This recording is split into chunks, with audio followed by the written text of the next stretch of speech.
नमस्कार। आज हम गायत्री मंत्र की बात करने वाले हैं। गायत्री मंत्र फलित होने पर साधक में आखिर कौन से संकेत दिखाई देते हैं। एक बार फिर आप सभी का स्वागत है और मैं ये उम्मीद करता हूँ कि आप सब बहुत अच्छे होंगे अपने परिवार के साथ। देखिए, भक्त के मन में हमेशा जिज्ञासा रहती है कि वो गायत्री मंत्र का जाप कर रहा है, लेकिन उस मंत्र का हम पर, हमारे परिवार पर, हमारे प्रियजनों पर क्या असर हो रहा है और आखिर कैसे वो फलित होता है, यह हर भक्त जानना चाहता है। और आज हम यही जानकारी लेकर आपके बीच मौजूद हैं। खास तौर पर आजकल के युवाओं की हम बात करें तो विशेष तौर पर ये जानना चाहते हैं कि गायत्री मंत्र जानते हैं और उसका अर्थ भी जानते हैं, लेकिन ये समझ नहीं आता कि आखिर वो फलित कैसे होता है, और यदि फलित हो भी जाता है तो आखिर उसका हमें लाभ कैसे मिलता है। आज के दौर में हर युवा ये जानना चाहता है, फलित होता है, हमें लाभ कैसे मिलता है। आज इसी पर हम जानकारी देंगे। हमें गायत्री माँ की कृपा मिल रही है या नहीं मिल रही है, ये सब जानने के लिए और समझने के लिए आज ये वीडियो हम आपके बीच लेकर आए हैं। अंत तक आप पूरा वीडियो देखिए, आपको सारी जानकारियां मिलेगी, जिसमें हम आपको वो बारीकियां बताने वाले हैं जिसके माध्यम से आप समझ पाएंगे कि गायत्री मंत्र फलित हो रहा है या नहीं हो रहा है। वैसे तो ऐसे बहुत से संकेत हैं जिनके माध्यम से आप जान पाएंगे कि आपकी भक्ति आखिर सही दिशा में जा रही है या नहीं जा रही है, लेकिन आज हम कुछ और खास संकेत आपको बताने वाले हैं जिसको जानने के बाद आप पूरी तरह से ये समझ जाएंगे कि आखिर आपकी जो पूजा है, जो भक्ति का मार्ग है, वो सही है या नहीं है। देखिए, गायत्री मंत्र का हम सब बचपन से ही जप कर रहे हैं, लेकिन आज हम जानेंगे कि माँ गायत्री का आशीर्वाद हमें मिल रहा है या नहीं मिल रहा है, और अगर हमें गायत्री माँ का आशीर्वाद मिल रहा है तो आखिर कैसे मिल रहा है, क्योंकि ये हमें जानना बेहद जरूरी हो जाता है। और कुछ सूत्र मैं आपको बताने वाला हूँ, उन सूत्रों के माध्यम से आपकी सारी जिज्ञासाएं शांत हो जाएंगी। कुछ साधकों के अनुभव भी हमें पता चले हैं, वो भी हम आपको बताएंगे, लेकिन पहले वो संकेत और वो जो सूत्र है जो मैं आपको बताने वाला हूँ वो आप सुनिए। उसके बाद आपको लगेगा कि हाँ, वाकई में हमारी साधना सही जा रही है, हमारी पूजा भक्ति सही जा रही है या नहीं जा रही है।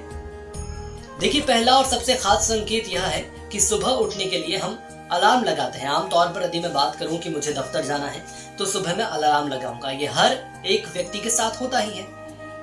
और बिना अलार्म के ब्रह्म मुहूर्त में हम उठ रहे हैं, यानी कि 4 बजे से सुबह 4:30 बजे तक हमारी नींद खुल जाती है और उसके बाद आपकी सोने की इच्छा नहीं होती है और आपको लगे कि नित्य क्रिया करने के बाद आप माँ गायत्री की पूजा अर्चना करें और लगता है कि चलिए हम शुरुआत करते हैं माँ गायत्री की पूजा की, तो ये मानकर चलिए कि आपको माँ गायत्री और गुरुदेव की कृपा आप पर बरसने लगी है। सबसे पहले यही होगा आपके साथ। देखिए, अचानक से खुलेगी नींद, अपने आप खुलेगी और एक निश्चित वक्त पर खुलेगी।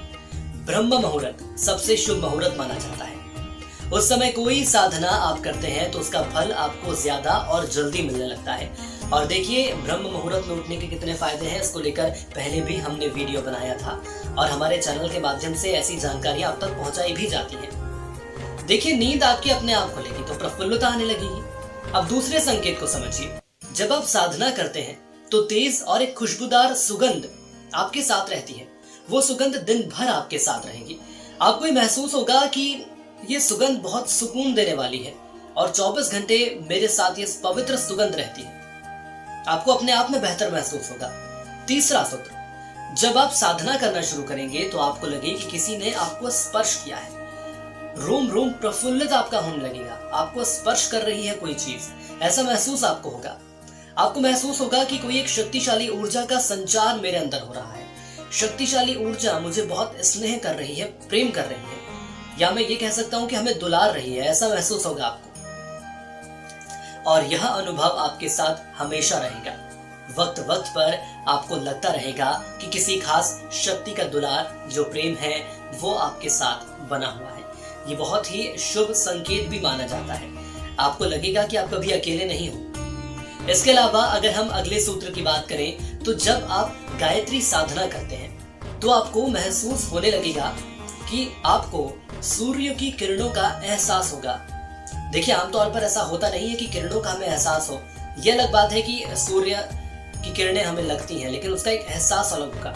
आपको ऐसा लगेगा कि आग का गोला या तेज चमक का गोला आपके भीतर प्रवेश कर रहा है। जैसे कि आज्ञा चक्र से प्रवेश करेगा, आपको लगेगा कि आपका पूरा शरीर ऊर्जावान हो रहा है। तो ये एक तरह का संकेत होता है। रोम रोम आपका प्रफुल्लित होने लगेगा और आपके अंदर असीमित शक्ति का एहसास होगा। आपको लगेगा कि मेरे अंदर कुछ ऐसे बदलाव हो रहे हैं, मैं अपने आप को शक्तिशाली आखिर इतना महसूस कर रहा हूँ जितना पहले कभी आज तक नहीं किया। और ये संकेत आपको मिलने लगे तो समझ लीजिए कि गायत्री मंत्र आपका फलित होने लगा है। आपकी जो भक्ति है वो सही दिशा में आगे बढ़ रही है और हमें क्या करना है, हमें यही कोशिश करनी है कि जो हम भक्ति कर रहे हैं वो हमारी सही दिशा में आगे बढ़ती चले। इसके अलावा एक और सूत्र है, उसकी बात कर लेंगे। जब आप साधना करते हैं तो आपको ओम की ध्वनि सुनाई देती है। आपको लगेगा कि किसी प्रकार की एक शंख की आवाज है जो कि आपके कानों में चल रही है। बहुत ही शांत और बहुत ही निर्मल आपको यह आवाज लगेगी। और यदि शंख आपको न भी सुनाई दे रहा है, किसी प्रकार की संगीत की आवाज जरूर सुनाई देगी, लेकिन ये मानकर चलिए कि वो संगीत एक धार्मिक संगीत होगा। ऐसा लगेगा कि कहीं भजन कीर्तन चल रहे हैं, कहीं जगराता हो रहा है, या ऐसा लगेगा कि मैं ऐसी जगह बैठा हूं जहां पर मैं मंदिर में बैठा हूं, या कोई एक बहुत ही पवित्र चीज मेरे आसपास है। तो ये मानकर चलिए कि महाशक्तिशाली शक्तियां आपके साथ हैं। ये सारे संकेत देने का या संकेत मिलने का अर्थ यही है कि जो हमारी भक्ति है वो अध्यात्म के मार्ग में सही दिशा में आगे बढ़ रही है।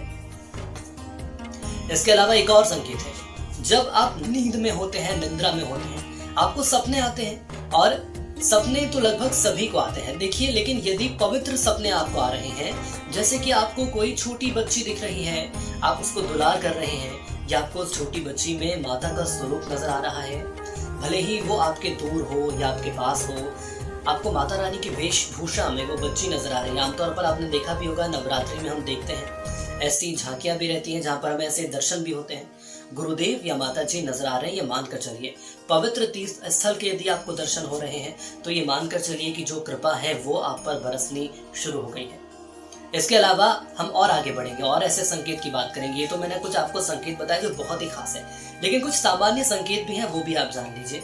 जैसे कि आमतौर पर देखा जाता है कि हम दिन भर काम करते हैं, मेहनत करते हैं। कुछ लोग ऐसे होते हैं जो हमें बहुत परेशान करते हैं, भले ही वो हमारे बॉस हों या हमारे ऐसे अधिकारी हों जिनके साथ हम काम कर रहे हैं, वो हमें परेशान करते हैं, नकारात्मक शक्ति हमारे अंदर आ जाती है। लेकिन यदि आप गायत्री साधना करते हैं तो सारी शक्तियां दूर हो जाती हैं, सिर्फ और सिर्फ सकारात्मक शक्ति हमारे अंदर रहती है। सही विचार हमारे अंदर होते हैं, किसी के प्रति द्वेष या किसी के प्रति ईर्ष्या नहीं रहती। बुराइयां तो मानकर चलिए कि लगभग खत्म हो जाती हैं। आप ऐसे इंसान बन जाएंगे, लोग सोचेंगे कि इतना कोई पवित्र इंसान भी हो सकता है जो किसी की बुराई ना करे। और यदि ऐसा होता है तो सम्मान बढ़ जाता है, दूसरों की नजरों में हमारा सम्मान बढ़ जाता है। देखिए, गायत्री साधना में सही मार्ग मिलना आपको शुरू हो जाता है यदि ये सारे संकेत आपको मिलने लगते हैं। ये सारी चीजें बहुत ही खास मैं आपको बता रहा हूँ। इसके अलावा एक और संकेत है जो कि आपके परिवार से जुड़ा है। देखिए, यदि गायत्री साधना हम करते तो ये समझकर चलिए कि आपके परिवार के हर सदस्य और उसका सम्मान होने लगेगा। आपके घर में कभी कलेश नहीं होगा, सुख शांति का वातावरण बना रहेगा, माँ गायत्री का आशीर्वाद मिलता रहेगा, घर में शांति बनी रहेगी, सभी सुखी रहने लगेंगे। आमतौर पर देखा जाता है कि विचार नहीं मिलते हैं तो लड़ाइयाँ होती हैं, कलेश होता है घर में, लेकिन आपके विचार खुद ब खुद मिलने लगेंगे। न सिर्फ आपके घर वालों से, जो आपके मित्र हैं, जो आपके पड़ोसी हैं, ऐसे लोगों से भी आपके विचार मिलने लगेंगे। उनके विचार क्या मिलेंगे, उनके विचार आपके विचार में मिलने लगेंगे, क्योंकि आप गायत्री साधना कर रहे हैं और आपके विचार ही इतने पवित्र हो चुके हैं। तो आज के लिए इतना ही, मुझे दीजिए इजाजत। और मैं उम्मीद करता हूँ कि जो जानकारी आप तक पहुँचाई गई है वो जानकारी आपको ज़रूर अच्छी लगी होगी। यदि जानकारी आपको अच्छी लगी तो ज़रूर हमारे चैनल को सब्सक्राइब करिए, हमारे वीडियो को आप लाइक करिए।